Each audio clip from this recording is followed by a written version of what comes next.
Paz do Senhor a todos, irmãos.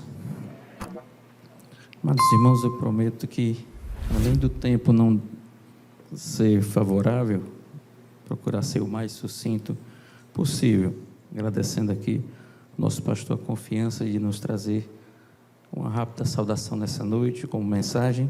Eu queria que, sem perda de tempo, os irmãos abrissem Mateus, capítulo de número 7, versículo de número 24, que diz assim, Mateus 7, 24 diz: todo aquele, pois, que ouve estas minhas palavras e as põe em prática, será comparado a um homem prudente que edificou a sua casa sobre a rocha.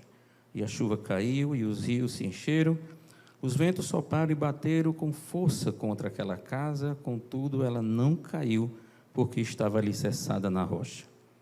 Mas todo aquele que ouve estas minhas palavras e não as põe em prática, será comparado a um homem insensato que edificou a sua casa sobre areia, e a chuva caiu, e os rios se encheram, os ventos sopraram e bateram com força contra aquela casa, e ela caiu, e a sua queda foi grande. Amados irmãos,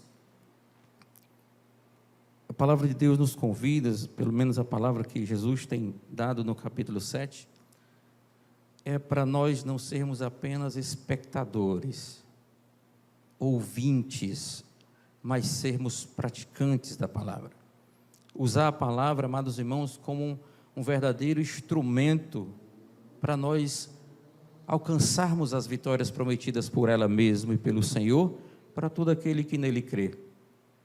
Hoje se torna muito difícil, amados irmãos, hoje para nós, pastores, é um desafio pastorear, porque estamos vivendo épocas de apostasia, época de frieza, justamente por falta de leitura da palavra, por falta de buscar esta comunhão mais íntima, conhecendo de fato, amados irmãos, a vontade de Deus para a nossa vida.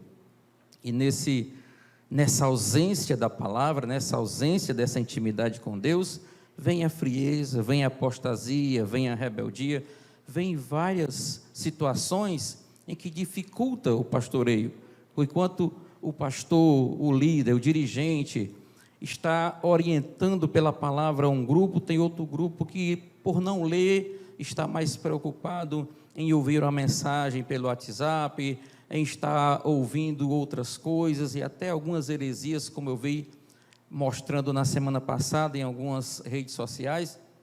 Eles dificultam o trabalho, a obra de Deus. E dentro, amados irmãos, do texto que nós lemos, Jesus está falando sobre ouvir estas palavras dele e praticar.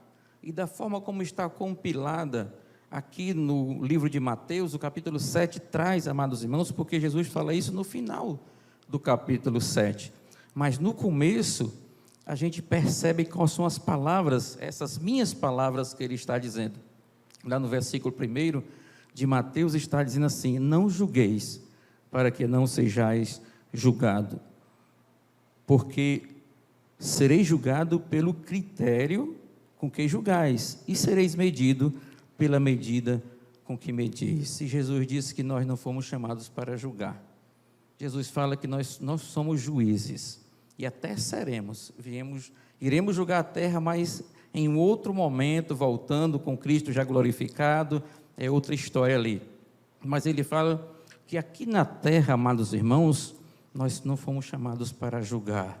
Ele diz assim: eu mesmo não julgo, quem julga é meu Pai. Mas ao mesmo tempo ele diz assim: e se eu julgar, o meu julgamento, ele é justo, ele é reto.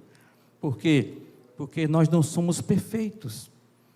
A gente tem uma tendência, amados irmãos, que quando é os outros, a gente enxerga tudo. Todos os defeitos dos outros nós enxergamos, mas quando nós olhamos para nós, nós não conseguimos enxergar muita coisa, não. Diferente do que Paulo está falando a Corinto, dizendo: analise, pois, cada um a si mesmo. Mas não é somente para o ato da ceia, é para nós sermos santos, julgarmos para nós termos uma comunhão plena, uma atividade espiritual ao qual satisfaça o Senhor pelo nosso comportamento, pela nossa forma de ser correta e justa, porque a partir do momento que nós observamos, amados irmãos, nós mesmos, a gente começa a não querer olhar para os outros porque nós nos envergonhamos das nossas faltas, das nossas falhas. A gente vai começando a enxergar que primeiro a gente tem que limpar a nossa casa para depois olhar para a casa de alguém e dizer que ela está suja. Quando fala em medir, está falando, amados irmãos, de uma proporção de nós enxergarmos tamanho, profundidade, e nós estarmos vendo, amados irmãos, o valor que tem cada um. Quando nós não damos o devido valor às pessoas, nós também estamos pacíficos de sermos, da mesma forma, observados. Perdermos o mesmo valor quando nós tiramos o valor do outro. Está falando de nós enxergarmos as pessoas pelo valor que elas têm diante de Deus. E nós, amados irmãos, a Bíblia diz que a gente considere os outros superior. Porque quando nós consideramos os outros superiores, nós vamos, amados irmãos, ter uma humildade suficiente dentro de nós para podermos crescer mais um pouquinho, para podermos andarmos com mais dignidade e vamos também respeitando as outras pessoas que estão em nossa volta. O cuidado que nós temos que ter é de observar a palavra, ouvi-la, mas também praticá-la. Trazer para nós, trazer para o nosso convívio, trazer para dentro do nosso cotidiano, porque nós precisamos disso.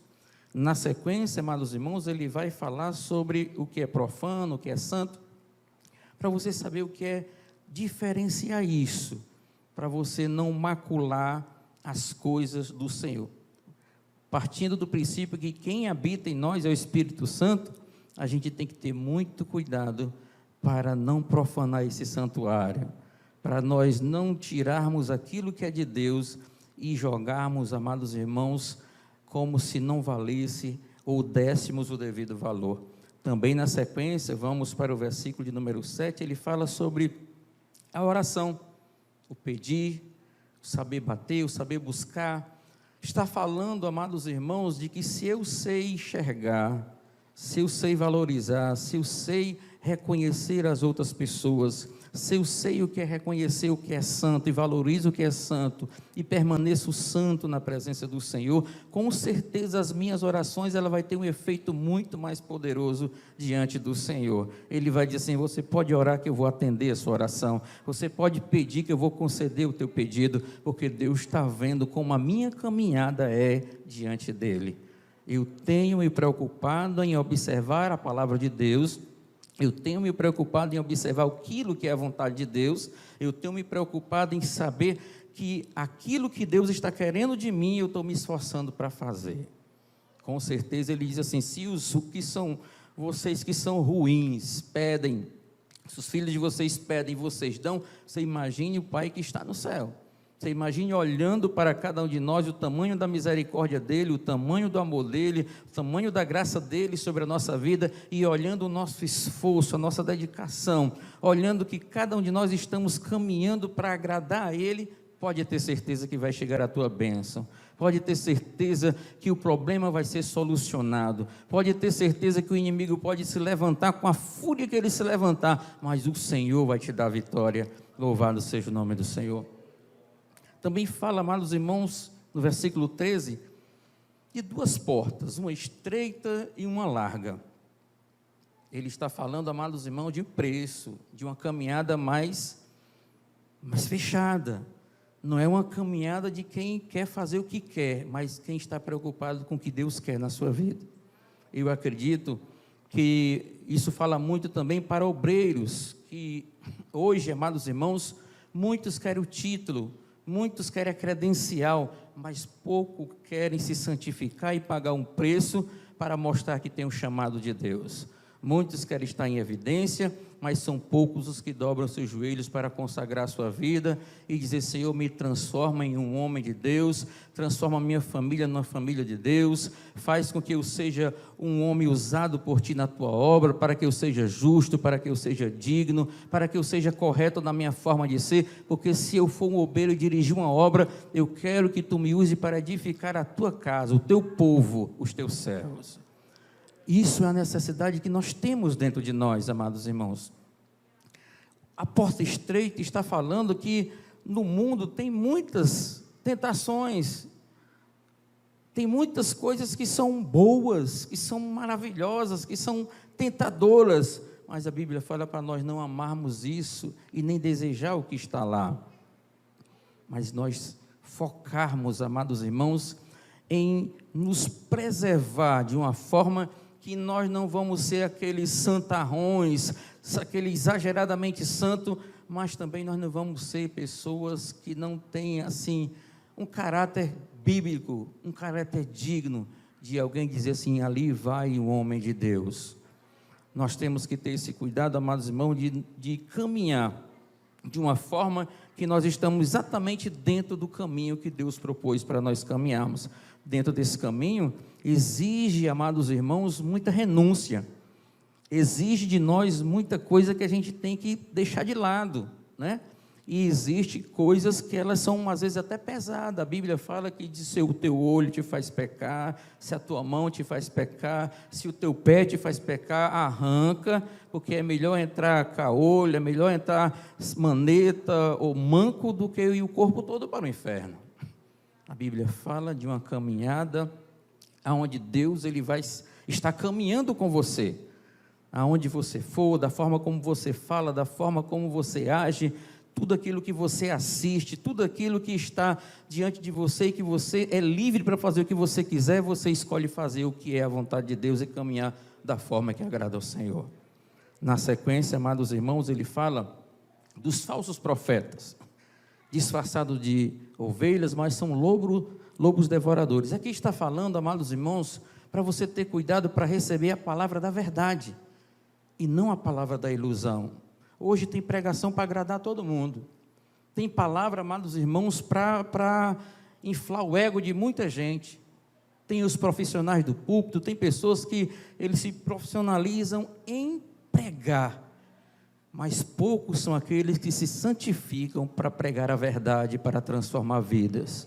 E é isso a nossa preocupação, jamais faltarmos na nossa boca a palavra da verdade, jamais faltarmos dos nossos sermões, das nossas pregações, nos nossos conselhos, nas nossas orientações, a palavra da verdade, porque Jesus diz, conhecereis a verdade e a verdade vos libertará. Se você não tiver a verdade, como você vai levar a verdade para alguém?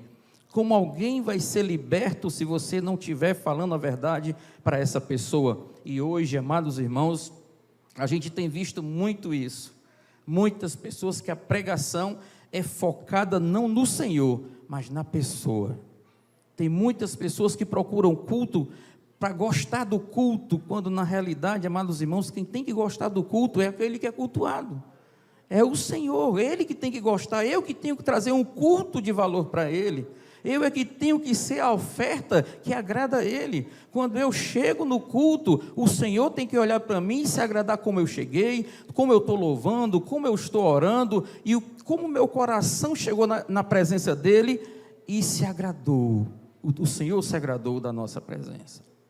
Então o cuidado, ele fala em todo esse capítulo, amados irmãos, acerca de quem ouve estas minhas palavras e as pratica. Ele diz que vai assemelhar um homem prudente que edificou a sua casa sobre a rocha. Se você vive na verdade, se você é uma pessoa que sabe observar, não julga os outros, que você conserva o que é santo, você tem autoridade para orar, você anda no caminho estreito, o Senhor diz que a tua casa está na rocha. Pode vir o que vier, o Senhor vai estar lá segurando a tua mão, o Senhor vai estar segurando a tua família, o Senhor vai estar com a mão estendida e dizendo para Satanás, não toca, porque eu conheço, é ungido meu, eu sei que está na minha presença e você não pode ter autoridade sobre a casa nem a vida deles. Portanto, o Senhor convida para nós vivermos uma vida olhando para a palavra e praticando essa palavra, porque é dessa forma que a nossa vitória sempre vai ser garantida e o inimigo, amados irmãos, nunca vai prevalecer sobre nós. Amém? Que Deus em Cristo os abençoe de forma tremenda, de forma poderosa, no nome de Jesus.